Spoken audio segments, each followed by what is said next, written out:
Everyone, welcome back to my channel maths is fun. So आज हम class 6 का जो चैप्टर 3 है इंटीजर्स, उसकी वर्कशीट 6 को कंटिन्यू करेंगे।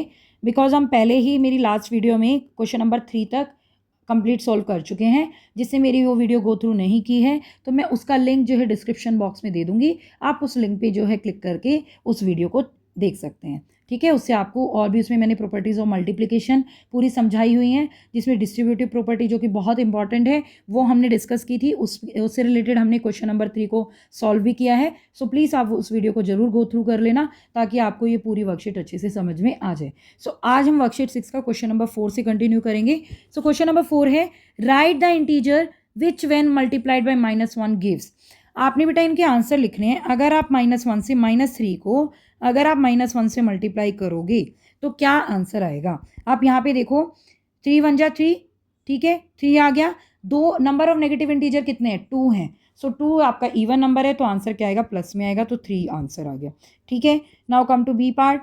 19 को जब आप -1 से मल्टीप्लाई करोगे, 19 1 जा 19 एज इट इज़ आ जाएगा। लेकिन यहाँ पे नंबर ऑफ नेगेटिव इंटीजर कितना है, 1। अभी हमने साइन भी देखना है। नंबर ऑफ नेगेटिव इंटीजर 1 है जो कि आपका ऑड नंबर है, तो आंसर किस में आएगा, नेगेटिव में आएगा। Now come to C part. C part में है 0। 0 को बेटा आप किसी भी नंबर से मल्टीप्लाई करते हो इंटीजर से तो आंसर क्या आता है, 0 ही आता है। इसमें प्लस माइनस कुछ भी नहीं लगाना आता, बिकॉज 0 ना तो आपका नेगेटिव इंटीजर है ना ही आपका पॉजिटिव इंटीजर है। ठीक है, सो आंसर आ गया 0। उसके बाद डी पार्ट। डी पार्ट में गिवन है 74। 74 को आप -1 से मल्टीप्लाई करो, 74 1 जा 74। ना वही हमने साइन देखना है, प्लस का आएगा माइनस का।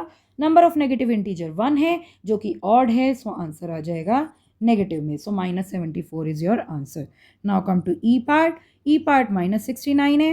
अब -69 को जब आप -1 से मल्टीप्लाई करोगे, सो 69 1 जा 69। अब माइनस का या प्लस का, ये देखो बेटा, नंबर ऑफ नेगेटिव इंटीजर कितने हैं, 2। 2 is a even number. So even number होता है जब हमारा नंबर ऑफ नेगेटिव इंटीजर का सो साइन पॉजिटिव का आता है, और पॉजिटिव का साइन हम लोग शो नहीं करते। So 69 is your answer. Now come to F part. F part में है माइनस का 100। सो माइनस के 100 को जब आप -1 से मल्टीप्लाई करते हो, सो 100 1 जा 100, और दोनों नंबर ऑफ नेगेटिव इंटीजर कितने हैं, 2 है। 2 इज अ इवन नंबर, सो हमारा साइन क्या आ जाएगा, पॉजिटिव, और पॉजिटिव का साइन हम नहीं लगाते। सो ये आपका आंसर आ गया। ए पार्ट का 3 है, बी का -19 है, सी का 0 है, डी का -74 है, ई का 69 एंड एफ का 100। सो क्वेश्चन नंबर 4 हमारा सॉल्व हो गया। ठीक है, now come to question number 5। Now we have to compare the following. A part दिया है, सो पहले हम ए पार्ट को करते हैं बेटा। यहाँ पे 7 + 6 मल्टीप्लाई बाय 10, यहाँ पे 7 + 6 मल्टीप्लाई बाय 10। सो बेटा आपको बी डी मास ध्यान होगा। बी डी मास क्या होता है, ये हमारे स्टेप्स होते हैं कि अगर कोई हमें ऑपरेशंस दिए हुए हैं इंटीजर्स में, हमें सॉल्व करना है, तो सबसे पहले हम लोग ब्रैकेट को सॉल्व करते हैं। ब्रैकेट आपका, ये आपका राउंड ब्रैकेट है, और आपको पता ही है राउंड ब्रैकेट के बाद आपका कौन सा ब्रैकेट आता है, यस, स्क्वायर ब्रैकेट आता है, देन आपका कर्ली ब्रैकेट आता है। तो इस तरीके से आपके ब्रैकेट्स होते हैं। डिमास में आपका डिवीजन, मल्टीप्लिकेशन, एडिशन, उसके बाद सब्ट्रैक्शन। सो ये आपने स्टेप बाय स्टेप इनको फॉलो करना होता है। सबसे पहले आप ब्रैकेट को सॉल्व करते हैं, और ब्रैकेट के अंदर भी पहले आप इस वाले ब्रैकेट को सॉल्व करेंगे, फिर आप स्क्वायर ब्रैकेट को सॉल्व करेंगे, फिर आप कर्ली ब्रैकेट को सॉल्व करेंगे। सो ये ब्रैकेट को सॉल्व करने का तरीका होता है। उसके बाद आप डिवीजन सॉल्व करेंगे, फिर मल्टीप्लिकेशन, फिर एडिशन, फिर सब्ट्रैक्शन। सो किसी भी आपने अगर किसी इक्वेशन को या किसी भी ऑपरेशन को सॉल्व करना है तो ऐसे ही हम सॉल्व करते हैं। नाउ इसमें देखो यही ठीक है बेटा, पहले हम इस वाले को ले लेते हैं, ऐसे कंटिन्यू चलेगा। यहाँ पे देखो पहले ब्रैकेट है, सो ब्रैकेट को सॉल्व करो। 7 और 6 कितना हो जाएगा, 13 मल्टीप्लाई बाय 10। इसमें ब्रैकेट नहीं है तो मल्टीप्लिकेशन सॉल्व होगा पहले। 7 + 16 जा 60। नाउ 13 को 10 से मल्टीप्लाई करोगे तो 130। उसके बाद 7 + 60 कितना हो गया बेटा, 67। क्योंकि अब देखो इन दोनों नंबर्स में से कौन सा नंबर ग्रेटर आ रहा है, आपने वही कंपेयर करना है। 130 इज ग्रेटर। सो आप यहाँ पे क्या लिख सकते हो कि 7 + 6 मल्टीप्लाई बाय 10, इसमें से कौन सा नंबर ग्रेटर है आपको ये शो करना है। So this number is greater. So ऐसे आपने इसको सॉल्व करना है। आई होप आपको ये क्लियर हो गया होगा। ठीक है, now come to B part. B part में है 11 - 9 multiply by 8, then 11 - 9 multiply by 8। इसमें आप क्या करोगे, पहले आप ब्रैकेट सॉल्व करोगे। सो ब्रैकेट सॉल्व करोगे क्योंकि इसमें ब्रैकेट गिवन है, देन मल्टीप्लिकेशन का नंबर आएगा। अगर कोई स्टेप नहीं दिया हो ना बेटा बीडी मास में, जैसे डिवीजन नहीं दे रखा, तो डिवीजन को आप स्किप करोगे, फिर नेक्स्ट देखोगे आप कौन सा स्टेप है। फिर मल्टीप्लिकेशन है तो मल्टीप्लिकेशन को सॉल्व करोगे, फिर उसके बाद देखोगे एडिशन नहीं दिया हुआ तो सब्ट्रैक्शन को सॉल्व करोगे, जो पार्ट नहीं दिया हुआ उसको आप स्किप कर दोगे। सो आप देखो 11 में से 9 गया, कितना बचा 2 मल्टीप्लाई बाई 8। नाउ यहाँ पे देखो ब्रैकेट नहीं है, ब्रैकेट नहीं है, डिवीजन नहीं है, उसके बाद मल्टीप्लिकेशन है, तो पहले हम मल्टीप्लिकेशन सॉल्व करेंगे। 9 8 जा 72, 2 8 जा 16। अब देखो ये प्लस का साइन है, ये माइनस का साइन है, दोनों का साइन डिफरेंट है, डिफरेंट साइन का मतलब डिफरेंस निकालना है। सो 72 में से 11 गया, 2 में से 1 गया 1, 7 में से 1 गया 6। लेकिन देखो दोनों नंबर्स में से कौन सा साइन हटाने के बाद नंबर ग्रेटर आ रहा है, ये वाला नंबर ग्रेटर आएगा तो इसी का साइन लगेगा। इसका साइन क्या आएगा, माइनस का 61। अब आपने ये देखना है दोनों नंबर में ग्रेटर कौन सा है। नेगेटिव इंटीजर हमेशा बेटा कोई भी पॉजिटिव इंटीजर दिया हो उससे स्मॉलर ही होगा, ठीक है। उसमें आपने नंबर भी नहीं देखना क्या नंबर गिवन है। अगर एक जगह आपको पॉजिटिव इंटीजर दिया है, एक जगह नेगेटिव इंटीजर दिया है, सो ऑलवेज आपका पॉजिटिव इंटीजर जो है ग्रेटर होगा। सो यहाँ पे आपका ग्रेटर कौन सा हो गया 16। सो यहाँ पे आप शो करोगे जो 11 माइनस 9 मल्टीप्लाई बाई 8 आपको दिया हुआ था, और 11 माइनस 9 मल्टीप्लाई 8 दिया हुआ था, तो इसमें ग्रेटर होगा ये वाला, ठीक है। सो ये आपका आंसर आ गया। नाउ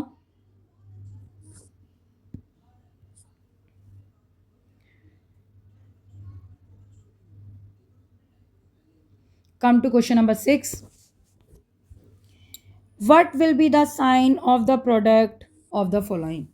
So आपने साइन बताना है। ए पार्ट है 7 negative integer and 3 positive integer. बहुत अच्छी ट्रिक बता रही हूँ बेटा, पॉजिटिव इंटीजर्स पे जाओ ही मत। पॉजिटिव इंटीजर का यहाँ पे प्रोडक्ट में कोई मतलब नहीं है, आप सिंपल नेगेटिव इंटीजर्स देखो कितने हैं। और मैंने आपको क्या बताया है कि अगर number of negative integer odd है सो आंसर आपका नेगेटिव आएगा। नंबर ऑफ नेगेटिव इंटीजर अगर आपके इवन है तो आंसर पॉजिटिव आएगा। नंबर ऑफ नेगेटिव इंटीजर देखो 7 है, सो 7 आपका क्या नंबर होता है, ऑड होता है। सो आंसर किस में आएगा, प्रोडक्ट का साइन क्या आएगा, नेगेटिव आएगा। क्या आएगा, नेगेटिव आएगा। नाउ बी पार्ट में देखो 26 नेगेटिव एंड 10 पॉजिटिव इंटीजर है। 26 is a even number, so even होता है तो हमारा प्रोडक्ट हमारा जो है प्रोडक्ट क्या आएगा, पॉजिटिव आएगा, ठीक है। पॉजिटिव इंटीजर आप देखो ही मत, इसमें सिर्फ आप नेगेटिव इंटीजर देखो। Now come to this C part, 11 negative and 11 positive. 11 positive integers को छोड़ दो, आप नेगेटिव देखो। नेगेटिव इंटीजर्स कितने हैं, 11 है। 11 is a odd number. Odd number होता है अगर नंबर ऑफ नेगेटिव इंटीजर आपके ऑड नंबर में आते हैं, सो वो क्या होता है, आपका नेगेटिव में आएगा। सो आंसर आ गया नेगेटिव। अब आपने करना है डी पार्ट। डी पार्ट को तो आपको सॉल्व करना पड़ेगा। -4 -5 -6। अब यहाँ पे हम सॉल्व कर लेते हैं। -4 -5 -6, कंडीशन में -13 तक चलेगा। -7 -8 -9 मल्टीप्लाई बाय -10। ये जो आपको ऐसे से दिया हुआ है ना, इसका मतलब है -13 तक कंटिन्यूशन में है। -11 -12 -13। अब आप काउंट करो कि कितने नंबर ऑफ नेगेटिव इंटीजर हैं यहाँ पे। देख लेते हैं हम 1 2 3 4 5 6 7 8 9 10। 10 नेगेटिव इंटीजर है। नंबर ऑफ नेगेटिव इंटीजर कितने, 10। सो 10 है, सो 10 क्या है, इवन नंबर है। सो इवन जब होता है तो हमारा साइन किस में आएगा, पॉजिटिव में आएगा। सो प्रोडक्ट जो आएगा वो किस में आएगा, पॉजिटिव में आएगा। Now come to E part. E part में देखो बेटा -12 से शुरू है, -13 -14 -15, इसका मतलब है -22 तक कंटिन्यूशन में ऐसे मल्टीप्लाई हो रहा है। -16 -17 -18 -19 -20 -21 और -22। Now see here how many number negative number यहाँ पर कितने हैं, नंबर ऑफ नेगेटिव इंटीजर्स कितने हैं। Now we have to check 1 2 3 4 5 6 7 8 9 10 11। 11 numbers हैं। कितने नंबर आ रहे हैं, 11 नंबर्स आ रहे हैं। सो नंबर ऑफ नेगेटिव इंटीजर आपके 11 हैं। सो 11 इज योर ऑड नंबर। अगर number of negative integer odd में आता है सो आंसर हमारा किस में आएगा, नेगेटिव में आएगा। होप आपको ये क्लियर हो गया होगा, ठीक है। नेगेटिव, ए का आंसर नेगेटिव, बी का पॉजिटिव, सी का नेगेटिव, डी का पॉजिटिव और ई का नेगेटिव। सो क्वेश्चन नंबर 6 भी आपको क्लियर हो गया होगा। Now come to question number 7। Right true और false for the following statements. आपने ट्रू और फॉल्स लिखना है इन स्टेटमेंट्स के लिए। सो ट्रू और फॉल्स देखो बेटा, पहला ए पार्ट है the product of two integer is always an integer. हमने प्रॉपर्टी नंबर 1 करी थी कि किन्हीं भी इंटीजर्स को हम मल्टीप्लाई करेंगे उनका जो प्रोडक्ट आएगा वो क्या आएगा, इंटीजर ही आएगा। सो ये आपका क्या है, ट्रू है। और जिसने प्रॉपर्टीज ऑफ इंटीजर नहीं समझी है वो मेरी प्रीवियस वीडियो बेटा गो थ्रू कर लो, उसमें मैंने जो है properties of multiplication of integers अच्छे से एक्सप्लेन की हुई है, आप उसको गो थ्रू कर लो। मैंने कहा था ना उस पर 1 मार्क का क्वेश्चन बनते हैं, या तो ट्रू और फॉल्स बन जाएगा, फिल इन द ब्लैंक्स बन जाएगा, या 1 मार्कर में आपको कुछ सोल्यूशन के लिए दे देते हैं। सो और असर्शन रीजन भी बनते हैं। असर्शन रीजन भी बहुत इंपॉर्टेंट पार्ट है जो कि मैक्सिमम आपका प्रॉपर्टीज पे ही बनता है। सो प्रॉपर्टीज आपने गो थ्रू करनी ही करनी है, ठीक है। So product of two integer is always an integer, जो कि आपका ट्रू है, ठीक है। वो प्रॉपर्टीज आप गो थ्रू कर लेना। बी पार्ट है the product of two integer with opposite sign is positive. अगर दो इंटीजर हैं और अपोजिट साइन है, मान लो -1 है यानी कि माइनस का है और एक प्लस का 3 है, दोनों के साइन अपोजिट है, एक नेगेटिव साइन है एक पॉजिटिव साइन है, क्या बेटा इसका प्रोडक्ट ऑलवेज पॉजिटिव होगा? मतलब ऑलवेज तो नहीं लिखा, या पॉजिटिव होगा, आंसर पूछा है। एक बात बताओ, एक पॉजिटिव साइन और नेगेटिव साइन है, पॉजिटिव से तो हमें मतलब नहीं, दोनों अपोजिट साइन है, नेगेटिव देखना है, तो जब उसमें एक नेगेटिव साइन आ गया, so number of negative sign कितना है, 1 है। So number of negative integer अगर 1 है सो हमारा प्रोडक्ट भी क्या आएगा, नेगेटिव में आएगा, क्योंकि ऑड है 1 हमारा। सो यहाँ पे ये क्या है, फॉल्स है, पॉजिटिव नहीं होगा, नेगेटिव होगा। 3 1 जा 3 हो जाएगा, और यहाँ पे नंबर ऑफ नेगेटिव इंटीजर कितने हैं, 1, तो यहाँ पे हमारा साइन क्या आएगा, नेगेटिव का आएगा।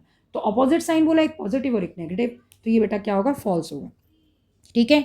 Now come to C part, the identity element of multiplication is 0। How, देखो 3 को अगर हम 0 से मल्टीप्लाई करेंगे तो 0 आता है, किसी भी इंटीजर को हम 0 से मल्टीप्लाई करते हैं, ये हमारी प्रॉपर्टी है, तो हमारा प्रोडक्ट जो है 0 आता है, ठीक है। एनी इंटीजर से आप मल्टीप्लाई करो 0 को तो हमारा प्रोडक्ट क्या आएगा, 0 आएगा। सो 0 का आइडेंटिटी एलिमेंट हो सकता है, कैसे आइडेंटिटी एलिमेंट होता है, क्या है, जब आप उस नंबर से मल्टीप्लाई कर रहे हो और वो नंबर आपका क्या आ जाए, सेम आ जाए, इंटीजर इटसेल्फ आ जाए, वो उसकी आइडेंटिटी एलिमेंट है। आइडेंटिटी एलिमेंट का मतलब है उसकी आइडेंटिटी में कोई चेंज ही नहीं आ रहा, तो 0 से मल्टीप्लाई करने पे तो इंटीजर की आइडेंटिटी बदल गई ना, 3 से वो 0 में कन्वर्ट हो गया। लेकिन अगर आप 3 को 1 से मल्टीप्लाई करोगे, 3 को अगर आप 1 से मल्टीप्लाई करते हो तो क्या आ रहा है, 3 1 जा 3, तो इसका मतलब आइडेंटिटी एलिमेंट क्या है, 1 है। ये मैंने प्रॉपर्टी में ऑलरेडी आपको एक्सप्लेन किया हुआ है। अगर आप -4 को 1 से मल्टीप्लाई करोगे, 4 1 जा 4, और नंबर ऑफ नेगेटिव इंटीजर यहाँ पे कितने हैं, 1 है, जो कि ऑड है, आंसर क्या रहेगा, माइनस में रहेगा। देखो -4 का -4 आया है, सो उसकी आइडेंटिटी में तो कोई फर्क पड़ा नहीं।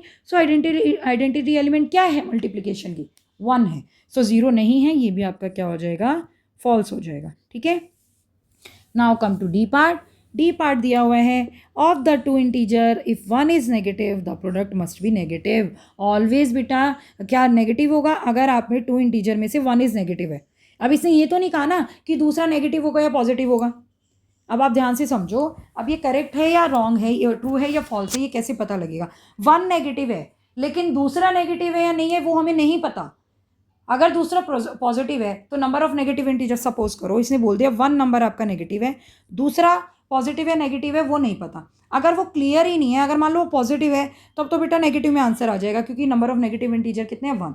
लेकिन अब उसने दूसरे के तो नंबर की बात ही नहीं करी। अगर दूसरा नंबर भी मैं नेगेटिव में ले लूँ, सो बताओ 3 1 जा 3, अब नंबर ऑफ नेगेटिव इंटीजर कितने हैं, 2। अब 2 हमारा क्या है, इवन नंबर है। अगर हमारा number of negative integer even में होता है तो हमारा आंसर क्या आता है, प्लस में आता है, पॉजिटिव में आता है। सो ये देखो डिफरेंस हो गया ना, क्या दोनों नंबर जो है हमारे नेगेटिव में ही आ रहे हैं, दोनों प्रोडक्ट नहीं। सो एक हमारा नेगेटिव में आ रहा है, एक पॉजिटिव में आ रहा है। सो मस्ट भी नहीं हो सकता बेटा, कुड भी हो सकता है। मस्ट भी तो होता है कि होगा ही होगा, मे भी हो भी और नहीं भी हो, है ना। अगर नेगेटिव, अगर इसने क्लियर कर दिया होता कि एक नेगेटिव है और एक पॉजिटिव है, तब तो नेगेटिव आएगा ही आएगा।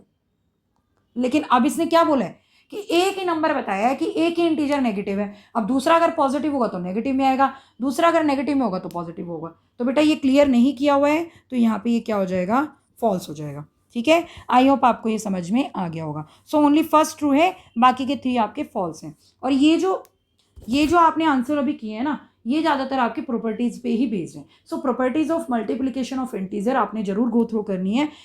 ओनली मल्टीप्लिकेशन नहीं बेटा, प्रॉपर्टीज़ आप किसी भी यूनिट को करो, किसी भी चैप्टर को करो, उन प्रॉपर्टीज़ को जरूर आपने अच्छे से पढ़ना है। उनको बिल्कुल आपने अपने टिप्स पे रखना है कि प्रॉपर्टी से रिलेटेड कोई भी क्वेश्चन आ जाएं आप तुरंत उनको सॉल्व कर लोगे। और ये पता है बेटा, एक एक क्वेश्चन, एक एक मार्क्स जो हमारे लिए बहुत इंपॉर्टेंट होता है, ठीक है। सो ये आपने अच्छे से समझना है, और जितना आप समझोगे इससे आपकी नॉलेज भी बढ़ रही है ना। नॉलेज बढ़ रही है तो आपको प्रॉपर्टीज़ का पता लग रहा है, उसके भी आप क्वेश्चन सॉल्व कर पा रहे हो, ठीक है, आई होप आपको ये कॉन्सेप्ट अच्छे से क्लियर हो गया होगा। नाउ आज हमने question number 4 to question number 7 तक वर्कशीट 6 की कंप्लीट कर लिए हैं और वर्कशीट 6 हमारी कंप्लीट हो गई है। आई होप आपको मेरी ये वीडियो पसंद आई होगी। अगर आपको मेरी वीडियो पसंद आ रही है सो प्लीज़ मेरी वीडियो को लाइक करें, ज़्यादा से ज़्यादा शेयर करें and please subscribe to my channel to get latest update. Thank you so much, thank you for watching, take care.